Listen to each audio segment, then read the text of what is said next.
Pernah nggak sih kalian lihat influencer keren, pakai jam tangan mahal, berdiri di depan Lamborghini, lalu bilang, ini koin pasti naik 1000%. Kalian terhipnotis, ikut-ikutan taruh semua uang panas yang kalian punya, berharap mimpi kaya mendadak jadi kenyataan.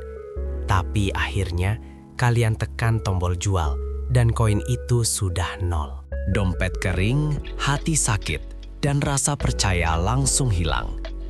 Kasus ini bukan cuma terjadi pada investasi bodong robot trading lama. Ini terjadi di dunia kripto yang konon katanya transparan dan desentralisasi. Kita bicara tentang skandal koin baru atau token micin yang sering kali menyeret nama-nama besar, bahkan yang sangat terkenal di Indonesia, seperti yang pernah dialami di lingkaran kasus yang menyeret nama Timothy Ronald. Kasus ini membuat ribuan orang mengalami apa yang disebut rug pull, di mana pengembang tiba-tiba menarik semua likuiditas dan menghilang bersama uang investor. Pertanyaannya, kenapa kita sebagai investor awam selalu jadi korban? Di Mau Kuan Dong, kita akan bongkar tuntas apa 3 checklist wajib anti rugi yang harus kalian lakukan sebelum taruh uang bahkan Rp1.000 pun di koin baru. Ini penting buat dompet kalian. Poin pertama, jerat sosial dan ilusi guru cuan. Kita mulai dari masalah paling mendasar, social proof atau bukti sosial. Para pengembang koin bodong tahu betul bagaimana otak kita bekerja.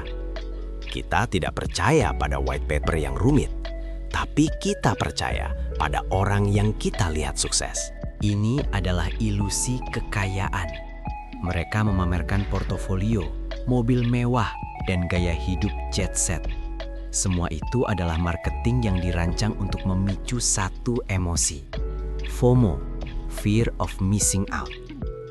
Anggap saja ini seperti melihat menu di rumah makan Padang.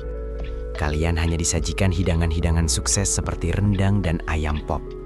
Kalian tidak pernah melihat proses gagalnya ratusan masakan lain atau biaya operasionalnya yang membengkak. Begitu juga dengan guru cuan ini. Mereka hanya menunjukkan portofolio yang sudah naik 100 kali, bukan ratusan proyek gagal yang mereka ikuti. Checklist wajib anti rugi 1. Bedah latar belakang sang promotor dan pengembang. Kalian harus bertanya 4 hal. 1. Project. Apa rekam jejak mereka sebelum koin ini diluncurkan? Apakah mereka punya keahlian nyata di bidang teknologi atau keuangan? Atau mereka hanya dikenal karena gaya hidup? 2. Payment. Apakah mereka dibayar untuk promosi ini? Jika iya, itu bukan investasi, itu adalah iklan. 3. Position. Berapa banyak token yang mereka pegang dan kapan mereka bisa menjualnya? Jika seorang developer memegang 80% dari total supply, itu sama dengan menyerahkan seluruh kunci brankas kepada satu orang. Mereka bisa mengunci kita kapan saja. 4. Promise. Apakah janji return mereka terlalu bagus untuk jadi kenyataan? Tidak ada investasi yang menjanjikan keuntungan pasti 10% per bulan tanpa resiko. Itu adalah alarm keras. Jika seorang promotor tidak transparan soal poin-poin ini, jangan taruh uang kalian di sana. Sesederhana itu. Poin kedua, struktur uang yang busuk. Mayoritas koin bodong, terutama yang baru diluncurkan dan belum terdaftar di bursa besar, bukanlah investasi, tapi skema pump and dump yang canggih, atau bahkan Ponzi. Ambil contoh analogi tanam cabai. Investasi saham atau kripto bernilai. Kalian berinvestasi di perusahaan yang benar-benar menanam cabai, mengelola panen, dan menjualnya ke pasar. Nilai investasi kalian naik karena ada produk yang dijual, ada kerja nyata yang dilakukan. Koin bodong. Kalian tidak berinvestasi di kebun cabai. Kalian hanya berinvestasi pada janji. Dan uang yang kalian dapatkan sebagai keuntungan bukan berasal dari hasil panen cabai, melainkan dari uang investor baru yang baru bergabung minggu depan.